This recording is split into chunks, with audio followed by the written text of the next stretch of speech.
Jojo qui vous parle, alias Kyoshin, pour une vidéo vlog dans les Ardennes belges à Eupen exactement. Dans cette vidéo, je serai accompagné de mes deux camarades de toujours, Toto alias Loubou et Tony alias The Darkness. Vous pourrez apprécier dans ce vlog des paysages magnifiques des Ardennes, des plans drone, des plans en caméra embarquée, des conseils pratiques de Toto qui est ex-commando parachutiste et un allumage de feu de camp présenté par The Darkness. Je vous laisse d'abord apprécier quelques premières images de l'arrivée au lieu de randonnée, des premiers plans drone et on se retrouve tout de suite après au premier spot de bivouac. A tout de suite.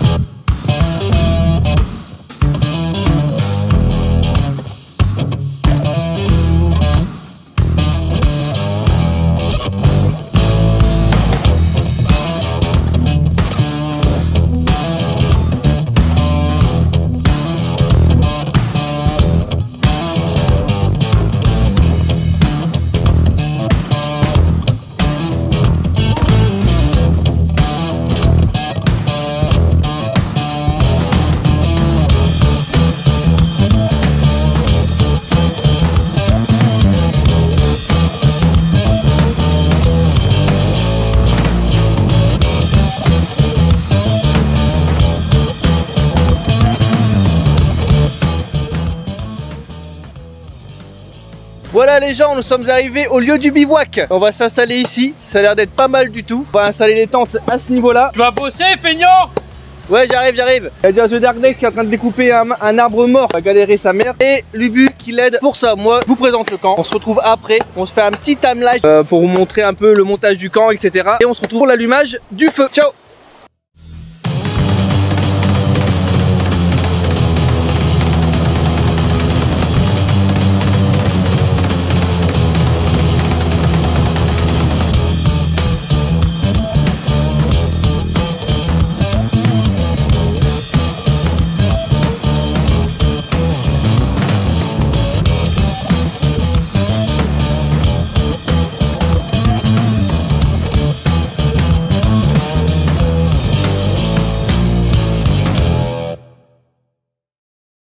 Les petits Vikings, voilà, le camp est installé, les tentes sont montées et le feu est allumé. On va pouvoir passer maintenant à l'apéritif et au repas.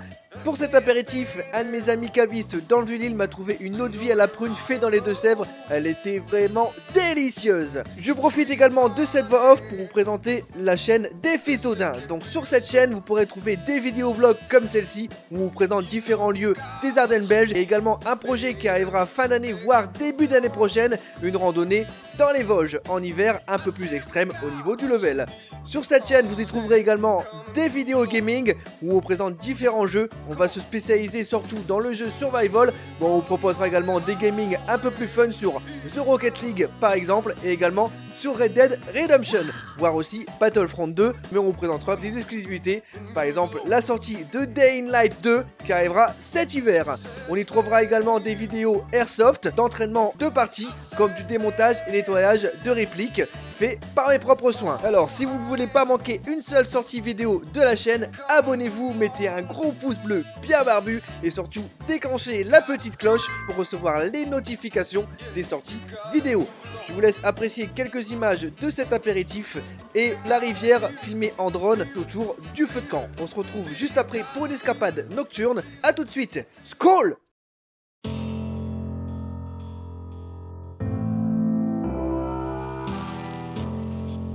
Skål!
Le sang disparaît.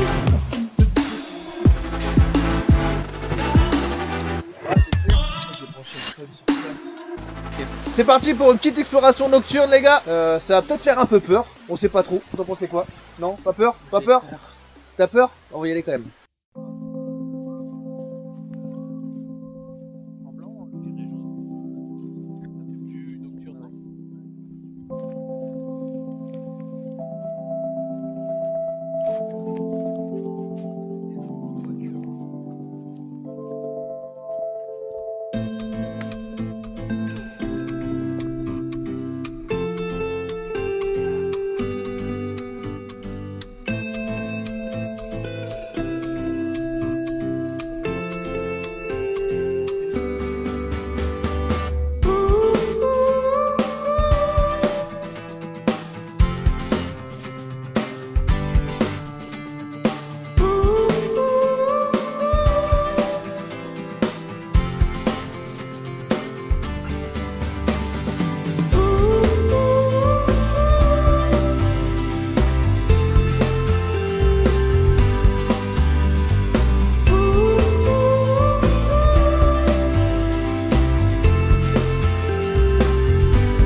Les bébés vikings, vous savez quelle heure il est? C'est l'heure des conseils de Lubu.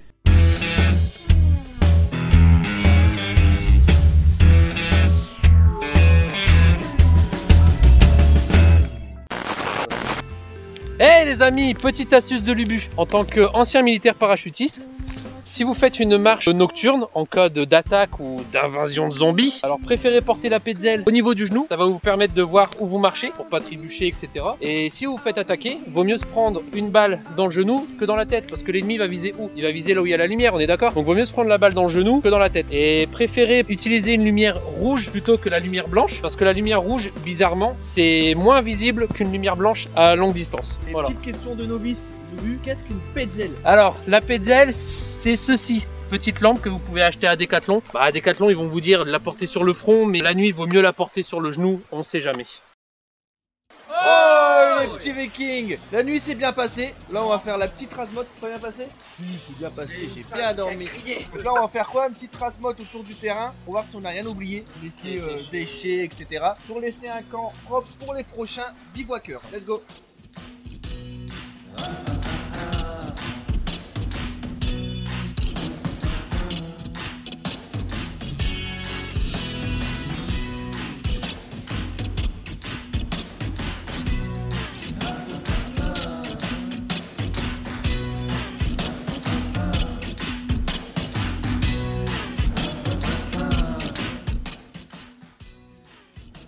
Voilà, le nettoyage du camp est terminé, il est propre et à accueillir les prochains bivouaqueurs. Nous allons pouvoir continuer notre randonnée jusqu'au lieu du point d'eau. C'est un grand étang situé à Eupen avec la grosse récompense de cette randonnée. Je vous laisse apprécier les images de la route filmées en drone et en caméra embarquée et on se retrouve tout de suite à cet étang avec le tuto d'allumage de feu présenté par The Darkness.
y est, nous sommes arrivés à l'étang. On va pouvoir déjeuner sous un cadre magnifique des Ardennes. Avant tout ça, je laisse place à The Darkness pour son tuto allumage de feu de camp. A tout de suite.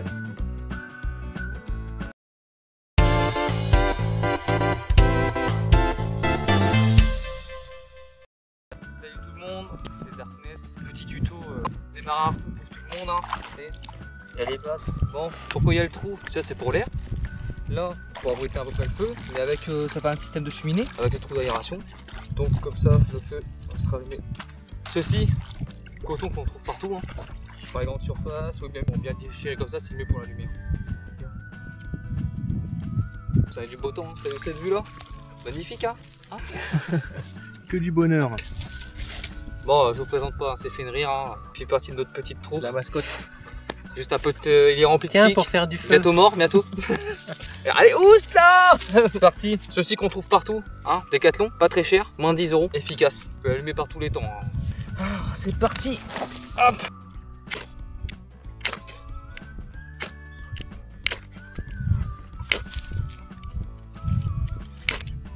C'est bon. Ça s'allume. C'est allumé. Bon, on voit pas très bien là.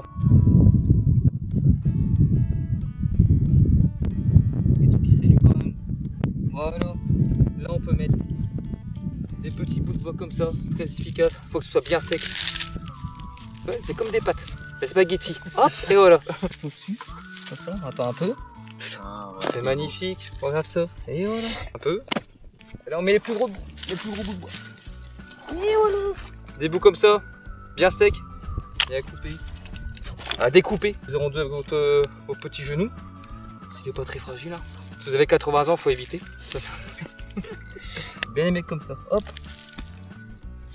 Et voilà. C'est terminé. Voilà les Mimi Vikings, le tuto de The Darkness est terminé. Je suis désolé de la voix assez basse, mais bon, je devais m'éloigner du feu pour pas risquer d'endommager la caméra. Je vous laisse maintenant apprécier quelques plans drone de l'étang de Eupen, il est vraiment magnifique cet endroit. Ensuite, on reprend la caméra embarquée jusqu'au lieu de récompense. Je vous en dis pas plus, quand on a vu ça, on était littéralement sur le cul. Si vous souhaitez connaître ce lieu de randonnée et de bivouac, n'hésitez pas à nous contacter sur notre Instagram, les fils d'Odin. Je vous dis à tout de suite, et surtout n'oubliez pas, Skål!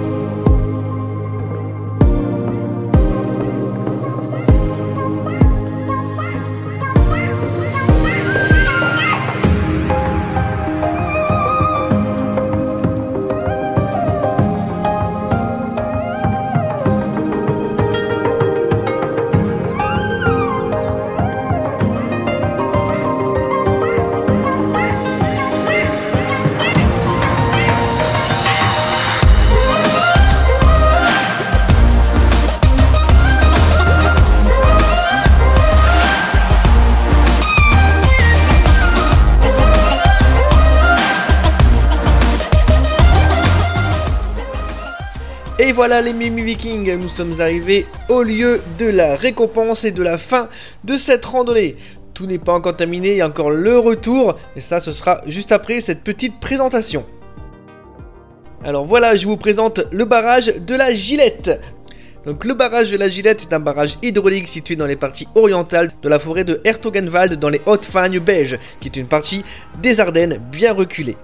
Comme vous pouvez le constater, un lion monumental mesurant plus de 13 mètres et pesant plus de 300 tonnes orne ce magnifique barrage. Il est là pour surveiller et guetter la frontière prussienne, distance d'environ 5 km à l'époque lors de la construction de ce barrage. Cette magnifique statue a été créée par Antoine Félix Bourré dans les années 1910, juste avant la guerre. Cette récompense de randonnée est vraiment époustouflante. Ce lion magistral regardant au loin et surveillant cette frontière prussienne est juste là pour vous couper le souffle. Je vous le dis vraiment en toute transparence, nous sommes restés au moins à l'admirer pendant 1 heure à 1h30. On était bouche bée. Mais bon, toutes les bonnes choses ont toujours une fin, il faut maintenant se lever, reprendre la route, trouver un lieu de bivouac qui a été assez galère à trouver, nous sommes perdus plusieurs fois, nous avons réussi à trouver un lieu pour passer la nuit qui a été très courte, parce que le lendemain matin, nous sommes levés de bonne heure. On se retrouve donc au lieu du bivouac pour cette nuit, et en route pour la fin de randonnée. Skål!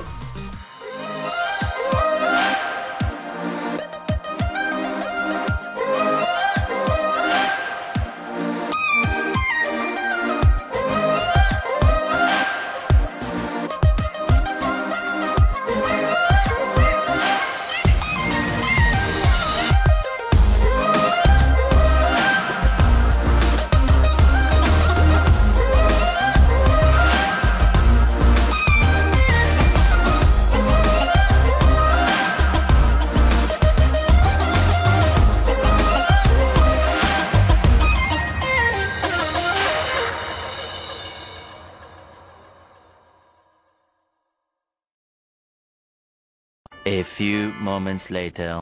Oh ouais. Voilà, bivouac terminé, on va faire le retour de nuit. Ça va être pas mal de péripéties parce qu'on est un peu paumé. La fin d'hier était un petit peu chaotique dans le sens où on s'est bien perdu un peu partout dans la forêt. Là on est dans un endroit à côté d'une cascade. Le chemin on sait qu'il est tout droit devant nous, mais on sait pas ce qu'il va y avoir sur le chemin. Donc vous verrez ça en vidéo. On se retrouve à la voiture. Petite question, Kyoshi. Oui. Quelle heure il est? Il est 1h30 du matin.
Voilà les Mimi Vikings, notre vlog à Open dans les Ardennes belges est terminé. Merci d'avoir regardé la vidéo jusqu'au bout. Pour soutenir la chaîne des Fils d'Odin, abonnez-vous, mettez un gros pouce bleu bien barbu et surtout n'oubliez pas d'appuyer sur la petite cloche pour recevoir les notifications des sorties vidéo. Abonnez-vous également à notre compte Instagram. Nous postons en story le jour et l'heure de nos lives Twitch.